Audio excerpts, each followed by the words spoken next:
स्वामी जी, मंच पर आसीन आदरणीय डॉक्टर वेद प्रताप वैदिक जी, मेरे बड़े भाई सरीखे श्री देवेंद्र शर्मा जी, अजय भाई, मेरे बड़े भाई सरीखे श्री ओपी श्रीवास्तव जी, श्रीमती रेणु श्रीवास्तव जी, अन्य सभी सम्माननीय अतिथिगण, स्वामी जी का जैसा निर्देश है, मैं आपसे 15 मिनट में कुछ बातें कहना चाहता हूं, कुछ बिंदु आपके बीच में रखना चाहता हूं। स्वदेशी से स्वावलंबी भारत, ये बात हमें आजादी के 60 साल के बाद कहने की क्या जरूरत है, क्योंकि ये बात तो लोकमान्य तिलक आजादी के पहले कहा करते थे। लोकमान्य तिलक सन 1905 में यही बात पर जगह जगह वर्कशॉप, सेमिनार, सिंपोजियम्स किया करते थे, स्वदेशी से स्वावलंबी भारत। 1905 से 1911 तक सैकड़ों बार उन्होंने इस विषय पर परिचर्चा आयोजित की है। इसी तरह से 1905 से 1911 के बीच में लाला लाजपत राय स्वदेशी से स्वावलंबी भारत की बात किया करते थे। इसी तरह से कलकत्ता के और पूरे बंगाल और भारत के एक बहुत बड़े क्रांतिवीर अरविंदो घोष स्वदेशी से स्वावलंबी भारत की बात किया करते थे। हमारे देश के आजादी के एक बहुत बड़े नायक महात्मा गांधी आजादी के पूरे समय में, माने आजादी के आंदोलन के पूरे समय में स्वदेशी से स्वावलंबी भारत की बात किया करते थे। तो स्वदेशी से स्वावलंबी भारत की बात करने वाले आजादी के पहले के नेता थे। अब आजादी के 60 साल के बाद हमको स्वदेशी से स्वावलंबी भारत की बात क्यों करनी पड़ रही है? क्या हमारी मजबूरी है? क्या हमारी तकलीफ है? हमारा दुख क्या है? हमारा दर्द क्या है? हमारी पीड़ा क्या है? क्यों हमें यही बात कहनी पड़ रही है जो कभी गांधी जी को कहनी पड़ी, लाला लाजपत राय को कहनी पड़ी, विपिन चंद्र पाल को कहनी पड़ी, लोकमान्य तिलक को कहनी पड़ी, वही बात आज क्यों कहनी पड़ रही है? अब तो आजादी आ गई है, अब तो अंग्रेज चले गए हैं, अब तो ईस्ट इंडिया कंपनी भी नहीं है इस देश में, तब तो हम अंग्रेजों के गुलाम थे, ईस्ट इंडिया कंपनी के गुलाम थे, इसलिए हम स्वदेशी की बात करते थे। अब आजादी के 60 साल के बाद फिर स्वदेशी की बात क्यों करनी पड़ रही है? ये गंभीर प्रश्न है और वो प्रश्न मैं आपके सामने खोलना चाहता हूं। बात ऐसी है कि हमारे देश में 15 अगस्त 1947 को सत्ता हस्तांतरित तो हो गई, आजादी नहीं आई, स्वतंत्रता नहीं आई इस देश में। 15 अगस्त 1947 को गोरे अंग्रेजों से काले अंग्रेजों को सत्ता का हस्तांतरण हो गया। स्वतंत्रता नहीं आई, आजादी नहीं आई, क्योंकि स्वतंत्रता का मतलब है अपने तंत्र में जीना, आजादी का मतलब है अपनी व्यवस्थाओं में जीना। स्वदेश माने अपने देश की व्यवस्थाओं में जीना, अपने तंत्र की व्यवस्थाओं में जीना, तब हम स्वतंत्रता की बात कर सकते हैं।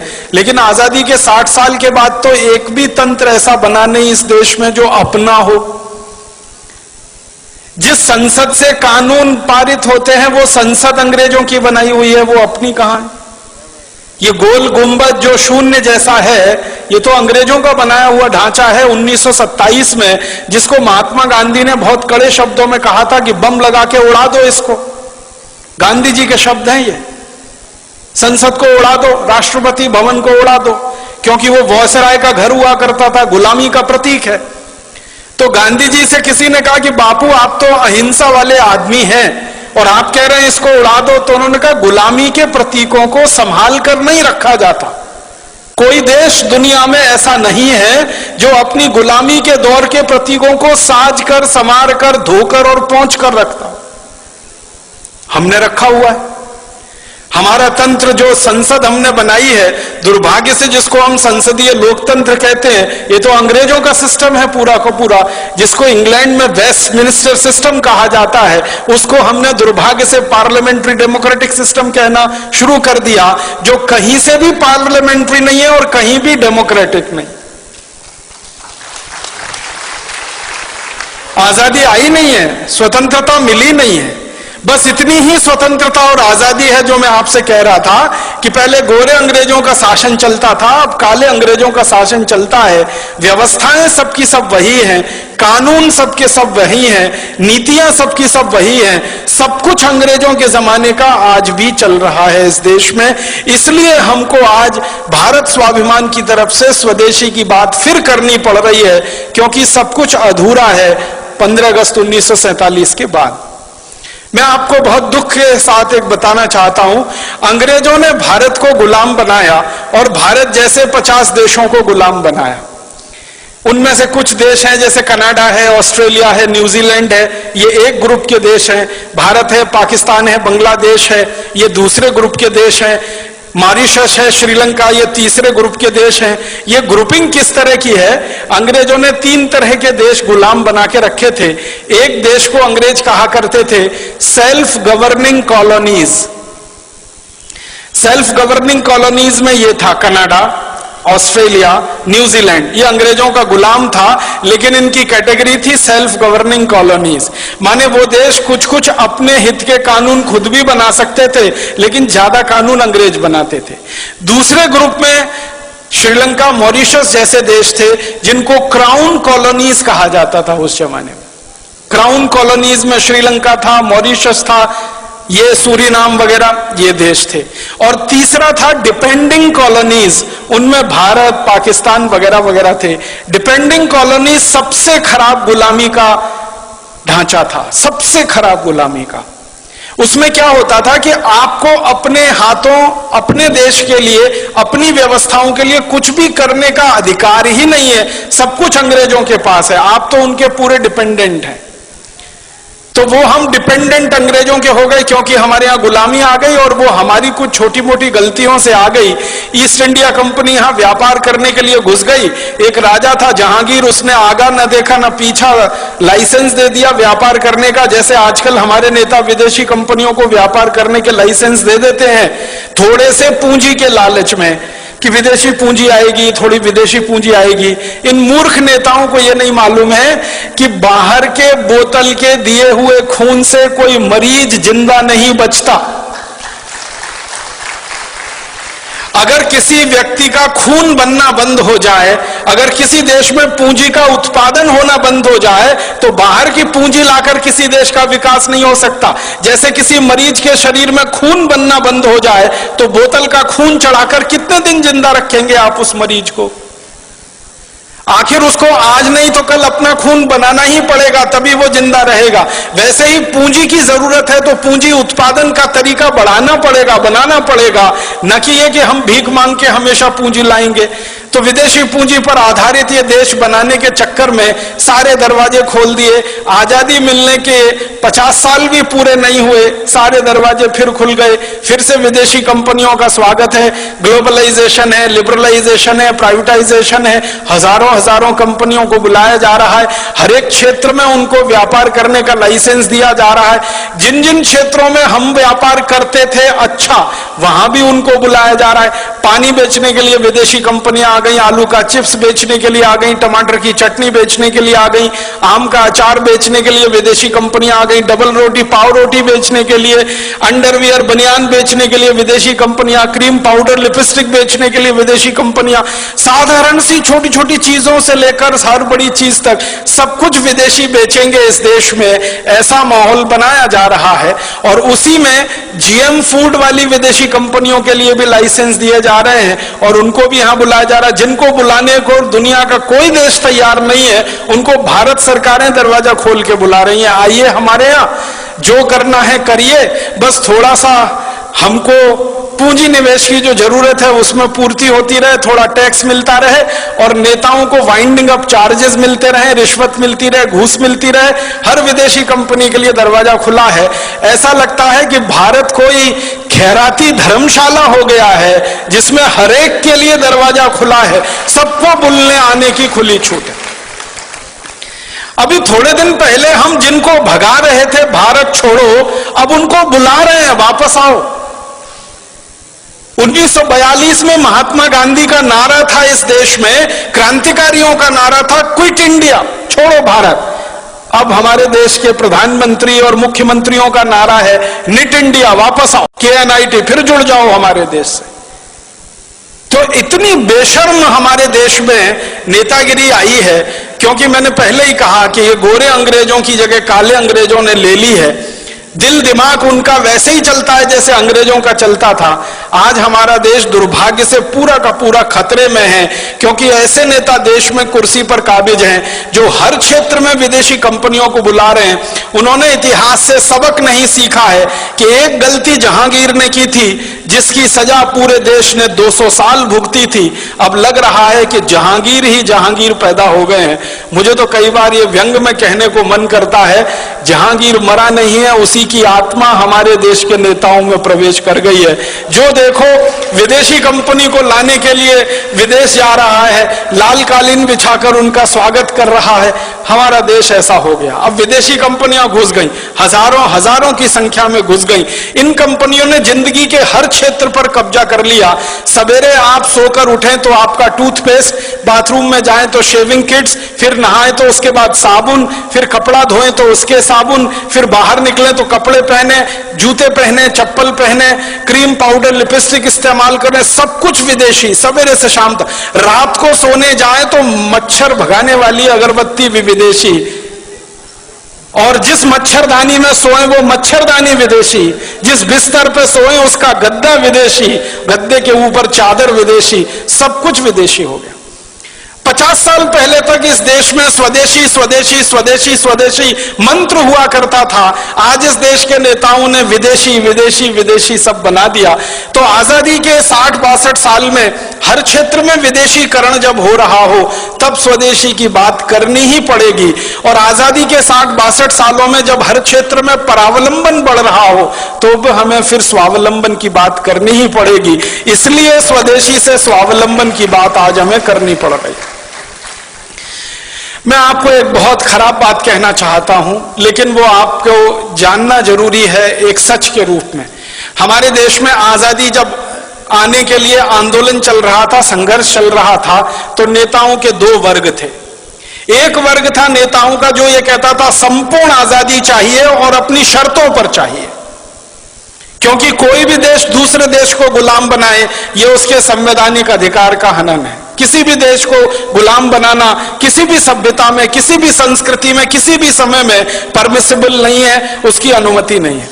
तो एक वर्ग था देश में नेताओं का, जिनमें लाला लाजपत राय, विपिन चंद्र पाल, लोकमान्य बाल गंगाधर तिलक, अरविंदो घोष, भगत सिंह, ऊधम सिंह, चंद्रशेखर आजाद, सुभाष चंद्र बोस, अशफाक उल्लाह, राम प्रसाद बिस्मिल, ये सब क्रांतिकारियों की एक लंबी सूची है जो ये मानते थे कि आजादी चाहिए, स्वतंत्रता चाहिए और हमारी शर्तों पर चाहिए, अंग्रेजों की शर्तों पर नहीं।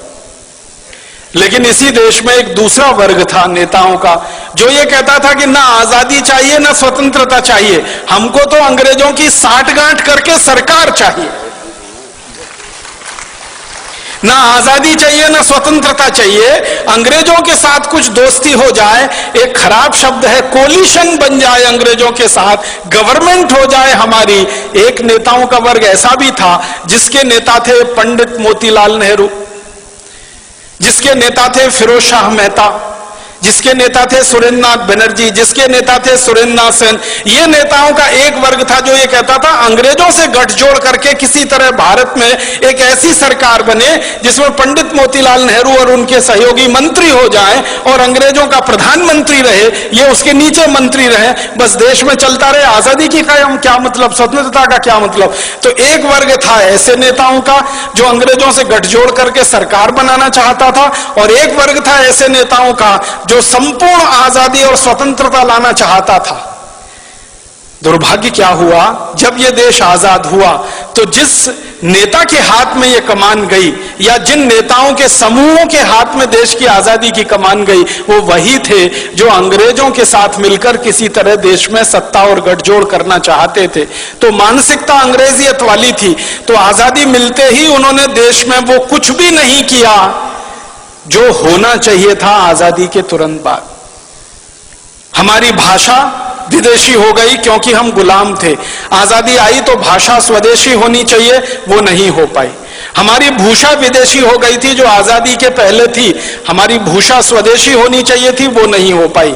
हमारा भोजन विदेशी हो गया था, अंग्रेजों के समय में अंग्रेजों के बाद हमारा भोजन स्वदेशी होना चाहिए था, वो नहीं हो पाया। हमारा भजन विदेशी हो गया था अंग्रेजों के जमाने में, वो भजन स्वदेशी होना चाहिए था, वो भी नहीं हो पाया। ना भाषा बदली, ना भूषा बदली, ना भोजन बदला, ना भजन बदला। और तो और भेषज हमारी औषधि जो पूरी स्वदेशी होनी चाहिए थी आयुर्वेद आधारित, वो पूरी की पूरी अंग्रेजियत आधारित एलोपैथी में चला गया। माने आजादी के बाद बदला कुछ नहीं, ना भाषा, ना भोजन, ना भूषा, ना भेषज, ना भजन, कुछ नहीं बदला। बदला क्या? एक ही चीज बदली, माउंटबेटन की जगह पंडित जवाहरलाल नेहरू, माउंटबेटन की जगह उनके मंत्रिमंडल के XYZ, और कुछ नहीं बदला इस देश में, सबका सब वैसे का वैसा ही रहा। हमारे देश में संविधान सभा बनाई गई, संविधान सभा में बार बार बहस हुई भाषा के सवाल पर, लेकिन उस मामले को पीछे लटकाया गया। बार बार बहस हुई कि अंग्रेजों का कोई प्रतीक हमें नहीं रखना है इस देश में, उसको ऐसे ही लटका के छोड़ दिया गया। सारी की सारी संविधान सभा की बहस बेकार हो गई जब 1935 के गवर्नमेंट ऑफ इंडिया एक्ट को भारत का संविधान बना दिया हमारे देश के लोगों ने। बहुत दुख और अफसोस होता है, गवर्नमेंट ऑफ इंडिया एक्ट अंग्रेजों ने बनाया था भारत को 1000 साल गुलाम बनाकर भारत पर शासन करने के लिए, वो हमारे देश का संविधान बन गया।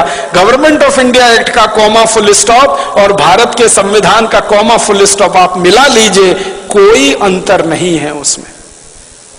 और जब ये बात उठी तो ये कहा गया भाई जल्दी है, जल्दी है, जल्दी है, इतनी जल्दी में भारत का नया संविधान नहीं बन सकता, तो थोड़ा गवर्नमेंट ऑफ इंडिया एक्ट ले लिया, फिर अमेरिका के संविधान से, कनाडा के संविधान से, ब्रिटेन के संविधान से, यहां से वहां से, वो कटिंग पेस्टिंग होती है ना, जैसे PhDs किए जाते हैं ना हमारे देश में, 10 किताबें इकट्ठी कर ली, फिर उसमें से 11 छप गई, वैसे ही दुनिया भर की 10 किताबें इकट्ठी हो गई, 11 हमारी बन गई। भारत का संविधान, जिसका सबसे बड़ा झूठ है वो वाक्य जिसमें कहा गया है हम भारत के लोग इस संविधान को आत्मार्पित करते। कब किया था? कोई बता दे मुझे, भारत के लोगों ने उसको आत्मार्पित? संविधान सभा के कुछ नेताओं ने उसको आत्मार्पित कर लिया, तो वो भारत के लोगों ने आत्मार्पित कर लिया, ये कैसे कह सकते हैं? कभी रेफरेंडम करा के देख ले इस देश में, कब किया था हमने आत्मार्पित उस संविधान? कानून अंग्रेजों ने बनाए 34,735 हिंदुस्तान को गुलाम बनाने के लिए, सारे के सारे कानून बिना कोमा फुल स्टॉप के आज भी चल रहे हैं। इंडियन पुलिस एक्ट अंग्रेजों का बनाया हुआ, इंडियन सिविल सर्विसेज एक्ट अंग्रेजों का बनाया हुआ, इंडियन पीनल कोड अंग्रेजों का बनाया हुआ, क्रिमिनल प्रोसीजर कोड अंग्रेजों का बनाया हुआ, सिविल प्रोसीजर कोड अंग्रेजों का बनाया हुआ, और तो और इंडियन एविडेंस एक्ट अंग्रेजों का बनाया हुआ, इंडियन सिटीजनशिप एक्ट, हम भारत के नागरिक हैं नहीं है ये भी अंग्रेज तय करके गए हैं। उस कानून के आधार पर हम भारत की नागरिकता पाते हैं या नागरिक हो पाते हैं। कानून वैसे ही है, भाषा वैसी है, शिक्षा पूरी की पूरी जो अंग्रेज छोड़कर गए थे वही की वही है, स्वास्थ्य व्यवस्था, चिकित्सा व्यवस्था जो अंग्रेज छोड़कर गए थे वही की वही है। हमारे देश की एक भी व्यवस्था नहीं बदली है सिवाय एक नाम बदलने के, कि जहां पहले माउंटबेटन का नाम होता था, कर्जन का नाम होता था, लिलिथगो का नाम होता था, वॉरेन हेस्टिंग्स का नाम था, क्लाइव का नाम था, वहां पर अब हमारे हिंदुस्तान के कुछ देशी नाम आ गए, व्यवस्था सब की सब वही है। और तो और मैं आपको एक शर्म की बात बता रहा हूं, आजादी मिलने के 50 साल बाद तक हिंदुस्तान की संसद में बजट शाम को पेश होता था, शाम को 5 बजे, आजादी मिलने के 50 साल बाद तक। क्यों? जब हमारी संसद में शाम के 5 बजते हैं तो लंदन की संसद में सवेरे के 11:30 बजते हैं। ब्रिटिश संसद में सवेरे 11:30 बजे किसी को सुनना हो बजट तो अंग्रेज सुन सके, इसके लिए आजादी मिलने के 50 साल बाद तक, सन 1997 तक बजट शाम को 5 बजे आता रहा। इतनी गुलामी में यह देश रहा है, इतनी गुलामी। अंग्रेजों ने वंदे मातरम को बैन कर दिया था हमारे देश में, आजादी मिलने के 50 साल बाद तक हमारे देश की संसद में वंदे मातरम नहीं गाया जा सका। ये शर्म की बातें हैं हम सब के लिए। तो इसलिए हमारा मानना है, कम से कम मेरा तो मानना है, आजादी आई नहीं है, स्वतंत्र, कम से कम मेरा तो मानना है, आजादी आई नहीं है, स्वतंत्रता मिली नहीं है, सत्ता का हस्तांतरण हो गया, गोरे अंग्रेज चले गए, काले अंग्रेज आ गए, देश वैसे ही चल रहा है, व्यवस्था वैसे ही चल रही है। इसलिए न किसानों की हालत सुधरती है, न मजदूरों की हालत सुधरती है, न गरीबों की हालत सुधरती है, न मजलूमों की हालत सुधरती है, क्योंकि ये व्यवस्था जो आज चल रही है ये तो अंग्रेजों ने बना बनाई थी लूट के लिए, खसोट के लिए, बर्बादी के लिए। आजादी मिलने के बाद अगर व्यवस्था वही चलेगी और आप ये कहो लूट ना हो, तब तो ये होने वाला नहीं है। लूट तो इस व्यवस्था का मुख्य आधार है। पहले अंग्रेज लूटते थे, अब हमारे ही काले अंग्रेज लूटते हैं इस देश को। पहले अंग्रेज लूटते थे इस देश को और लाखों करोड़ों रुपया लंदन लेके जाते थे। एक अंग्रेज का जानकारी देके मैं खत्म कर रहा हूं। रॉबर्ट क्लाइव नाम का एक अंग्रेज था, हिंदुस्तान आया, बंगाल का राजा बन गया, गवर्नर हो गया, लूटना शुरू किया उसने कलकत्ता नाम के शहर को। 7-8 साल लूटा। लूटने के बाद सारा माल लेके लंदन गया। ब्रिटिश पार्लियामेंट में उसकी शिकायत हो गई। कई लोगों ने उसकी शिकायत की कि इसने बहुत अत्याचार किए हैं भारत में और लूट मचाई है, तो उसके खिलाफ मुकदमा चला। वो अंग्रेजों का पहला और आखिरी अधिकारी था जिसके खिलाफ मुकदमा ब्रिटिश पार्लियामेंट में चला। तो एमपीस कुछ खड़े हो गए और उससे पूछने लगे, भाई तुमने क्या लूटा है, कितना लूटा है? तो कहता है कि मैंने जितना भी लूटा है उसका आकलन तो नहीं किया है, लेकिन भारत से लाने के लिए पानी के मुझे 900 जहाज लगे, 900 शिप्स भर के मैं सोना, चांदी, हीरा जवाहरात कलकत्ता से लूट कर लाया। तो फिर एक अंग्रेज पूछता है इसका वैल्यू बताओ, तो कहता है रफली 1000 मिलियन स्टर्लिंग पाउंड्स। एक अंग्रेज इतना लूट के ले गया, लंदन में उसने जमा कर लिया। तो ये तो अंग्रेज था जो विदेश से आया और हिंदुस्तान को लूट कर ले गया। अब काले अंग्रेजों ने इस देश का 72,80,000 करोड़ रुपए पिछले 60 साल में लूटा है और स्विट्जरलैंड की बैंकों में जमा कर रखा है। आप बताइए इनमें और अंग्रेजों में क्या फर्क है? तो इसलिए इन काले अंग्रेजों के खिलाफ ऐसी ही लड़ाई लड़नी पड़ेगी जो गोरे अंग्रेजों के खिलाफ लड़नी पड़ी थी। इन काले अंग्रेजों को हिंदुस्तान से ऐसे ही भगाना पड़ेगा जैसे कभी अंग्रेजों को भगाना पड़ा था, और इस व्यवस्थाओं को खत्म कर देना पड़ेगा जो अंग्रेज हमारे यहाँ छोड़कर चले गए हैं। हमारी पूरी की पूरी कृषि व्यवस्था और कृषि नीति अंग्रेजों की है, वाणिज्य व्यवस्था, वाणिज्य नीति अंग्रेजों की है, टैक्सेशन का सारा सिस्टम अंग्रेजों का है, एजुकेशन पूरा अंग्रेजों का है, सिलेबस पूरा अंग्रेजों का है। और तो और सब्जेक्ट नहीं बदल पाए हम आजादी के 60 साल में। एंथ्रोपोलॉजी अंग्रेज पढ़ाया करते थे गुलाम लोगों के अध्ययन के लिए, वो आज भी पढ़ाया जा रहा है इस देश में। तो बहुत शर्म है हम सबको अपने आप पर और अफसोस है।